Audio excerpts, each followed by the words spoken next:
wherever we're going. Bilt Guitars. Oh. Yeah, let's go ahead and hit Bilt. They look a little busy.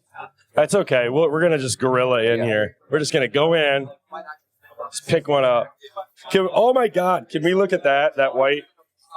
That's what kind of Chase Bliss idea we got in here? Why don't we come out here a little bit? Here, and I'll hold. You can talk. What is this? That is this is our Valari model, and then we had a customer want to put the Chase Bliss Reverb in there. Such a great verb. It's so cool. Ridiculous. And super useful, and actually really useful in this form factor. We took the pedal apart, which is actually the enclosure on that pedal is amazing anyway. Massive. And then remade the faceplate so that we could accommodate fitting it into the guitar, and then replace the foot switches with. And this is a pedal. Can we turn it on? Is it able to be? How do we? Well, you have to. It has to be plugged in because we use a outboard power supply to power. Because these move. Yes, those are motorized faders. Yeah. So if nothing else, if people start to tune out, you can just push a button and get their attention back. Yeah. No, we wanted to program it so it would just sit and wind. Yeah. Y'all have kind of become known as like pioneering like the new next level of effects in I like guitars. that word. I like pioneering. Yeah, I like that. Because it was a thing, and I love some of the crazy wild guitars from Electra. Electra. The Electra some of the cartridges. import stuff that like fuzzes and tremolos and stuff built into guitars. This is next level. You're like, if it's in a pedal, we can probably put it in a guitar. Absolutely. And, we've worked with a lot of other companies and had a lot of really cool, fun partnerships on some of those builds. But yeah, as long as it was useful to have at your fingertips, and if you were already bending down, like that's what we would, kind of target as something that would work. And it's fun. It's fun. It's fun. I saw one that not too long ago y'all made with a Chase Bliss Mood built into it. We did, I think, 9 or 13 of those. Yeah. Because Joel got one for everybody that was involved in the project, because the mood pedal was fantastic for them. And we did all these, they got to choose their finishes and within that, and that was a really, really fun experience, and got all those done. I just recently picked up a Mood Mark II, and I've been playing with it, and I spend all my time bent over turning knobs playing that thing, and I'm like, if I had it at my fingertips, this would be spectacular. Yep. And then we ended up putting all the dip switches up there too, so it is full access. Yeah, it is cool. Spectacular. Hey, I know you guys built some guitars from like some of the parts of your building. Is that right? Am I remembering that? Is that some of those, or is that a different? No, these are. We decided to do a suite of Rosewood guitars and kind of tribute to the Fender Harrison Telecaster. And so that was kind of the idea behind that. But yes, earlier in the year we did what we were calling the DK Ultra. Yes. And that was these were some very old pine that we salvaged after doing some renovation in our shop. We were like, let's hold on to this. So we had it for a long time. And we ended up making a dozen of those, and kind of, stretched out, did a bunch of weird things with the logo and the pickguard and configuration. But fantastic guitars, ultra light. Like a lot of them were less than 6 pounds. And, oh, wow. Yeah. So they were super cool. And they're all sold out now, so yeah, I figured it might be gone. I was kind of just hoping. I had a little like pessimistic hope. Can we grab one of those and bring it out here and look at it? And then we're gonna move on. We're trying to go. I got my bass. This whole time I'm looking. Curtis has one of my basses. Eyes over here. No, Brian. I can't. And see, we're almost there. That pink bass was made for me, and I haven't played it yet. I haven't seen it. Making your way over. Yeah, it's last. So we're doing the gorilla thing and then ending with my guitar. Kid on Christmas morning. I know. Yeah, it's gonna be great.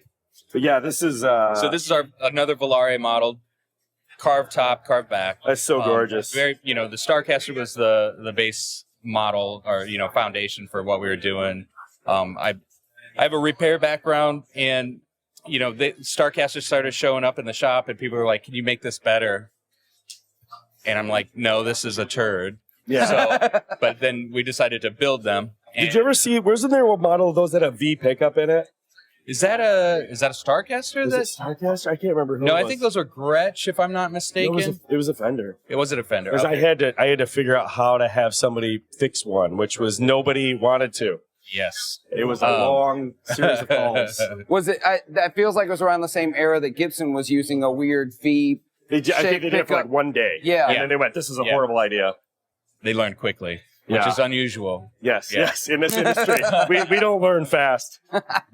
This is so beautiful. Yeah, though. so made this out of solid rosewood. It's very chambered, maple laminate down the center, just like Fender did it back in the day. And yeah, we just decided that we've always loved and especially the custom shop reissue they did in the aughts, and that inspired us a long time ago. And that was one of the first guitars that we made, not as Bilt, but right before Bilt became a thing. We made a Rosewood Jazzmaster for Nels Cline, and so historically we've kind of been in this zone too. Yeah. You know? So we're just. That's so cool. I'm going to grab one more, and then we're going to wander out. I can't decide if I want to see the sparkle or if I want to see this guy. Why don't you ask Brandon about this? He's like, I'm getting out of here. I got to go. Hey, Brandon, I'm Brian. How's it going? Good, man. What's happening? Not much. Brian, This is cool. Yeah. So this is our Relevator model. So this year we decided to dip our toe into relicing a little bit. Nice. But in order to talk us into doing it after 15, 16 years, there's got to be a story. So Curtis Novak made these. These are like prototype Fender Marauder pickups that he just came out with. And I don't think there's ever been a production version of these pickups. And so this is kind of our recreation of an early Fender Marauder.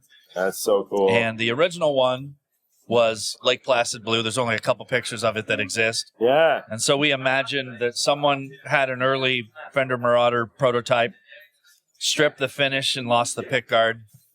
I love that because you can see the original finish down in there. Yeah, you can see the blue down in there. That's so cool. Can you hold it on the side so we can like see the camera? So you can see like the original paint, like what would have been sanded off. Exactly. That is so cool. I like the checking. I like the wear on it, and the sun fading of the pick guard. It's a nice touch.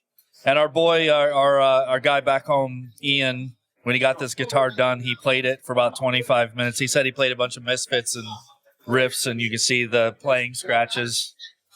So if you're going to do relicing, try and give it a story and make it authentic. And that's so the best cool. compliment we received is a couple people asked if this was an original. Yeah. Oh, wow. Like, well, it says Bilt right there, so it's not a 60s guitar. But Great job, yeah, it's man. fun. Super cool. Hey, man, thanks for talking to us. Again, though, rocker switches on Rocker guitars. switches. Rocker switches on guitars. We want to go to space. The old Moog style rocker switches. Yes. And some of them had the screws. The early Marauder, we found the plates were no screws on the switches, so we went to that detail, which was tough. Yeah. Because we had to do flush mounted. There's plates under here. Yes. And then these plates are just aesthetic, really. Wow. So cool. Well, thanks for talking to us. We're going to continue to wander on.